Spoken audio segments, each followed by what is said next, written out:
Jadi biasanya kalau seseorang mendendam itu perilakunya tuh kelihatan. Mhm.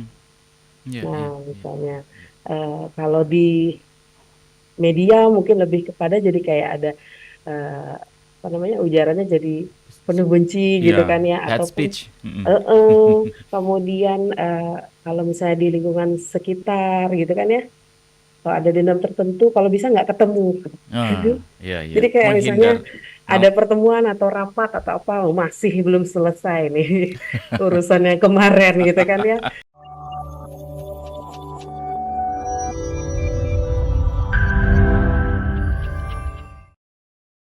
ini ada satu pertanyaan nih dari pendengar, dari Mbak Sarah di Bekasi. Mbak Sarah nanya, apakah kalau dendam itu adalah pikiran kotor, info betul atau tidak katanya. Oke, ini pertanyaannya sungguh Singkat sangat tapi kompleks jawabannya ya. iya. Persoalan dendam. Nah, dendam itu ada muatan ingin berbuat hal yang serupa, ingin dibalikan. Hmm. Dan biasanya muatannya itu adalah muatan emosi marah Hmm. atau kemarahan gitu kan ya. Sesuatu yang mungkin di awal mulakan dengan suatu kejadian yang mungkin itu sangat membekas, sehingga seolah ingin dibalikkan kembali gitu Hmm. ya, Hmm. mendendam.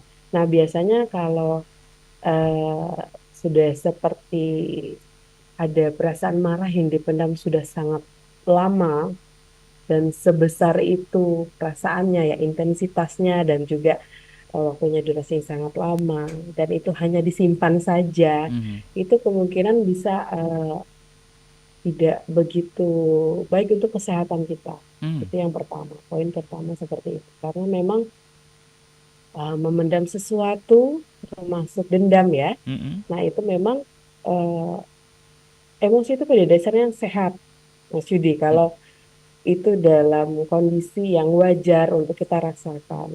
Emosi kan gak hanya senang ya, bisa Betul. sedih, takut, eh, senang, marah, jijik. Hmm. Nah, itu selama masih kita rasakan berarti kita sehat, Hmm. gitu kan ya. Hmm. Dan dalam porsi yang wajar. Nah, tetapi ketika emosi-emosi itu tidak disadari dan tidak diizinkan untuk dirasakan, nah itu akan seperti bertumpuk di dalam diri kita. Hmm. Hmm. Sehingga itu intensitasnya akan sangat mendesak sekali Hmm. di dalam, seolah-olah ingin boom gitu. Nanti Iya, kalau ada situasi yang sebenarnya nggak langsung berhubungan tapi relate atau mengingatkan, jadi kayak langsung. itulah yang kadang-kadang ada kabar yang mengagetkan, padahal itu tidak, biasanya tidak terjadi tiba-tiba. Jadi sudah timbulan perasaan yang sudah sangat lama dan intens gitu. Jadi persoalan tadi ke dendam itu mungkin lebih syarat kepada muatan emosinya. Nah, Baik. tentu saja ada pikirannya di situ ya. Tentu Hmm. saja pikirannya lebih kepada eh, persepsi ataupun suatu bentuk pemikiran yang eh, menginterpretasi ataupun memaknai itu sebagai sesuatu yang menyakitkan atau sesuatu yang bahkan mengancam, sesuatu yang hal biasanya kalau dendam itu ada frame idenya tuh diperlakukan tidak adil Hmm. Hmm. seperti itu. Eh, Sehingga ada muncul emosi tertentu, kemarahan, kekecewaan.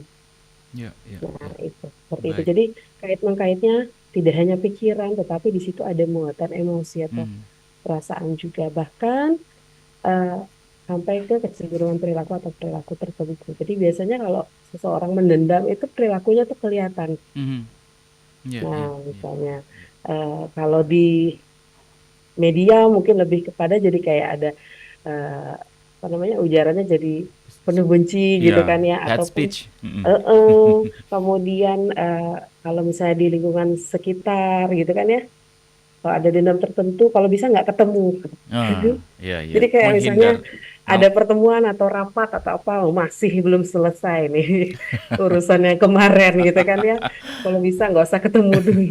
iya iya iya. Iya, kelihatan dari perilaku Wah, begitu. Jadi tidak hanya pikiran saja, tapi di situ ada komponen pikiran, perasaannya juga, dan juga kecenderungan perilaku atau perilakunya yang tampak seperti itu. Kompleks ya Kak Kori, ternyata soal dendam ini satu kata tapi panjang penjelasannya ya.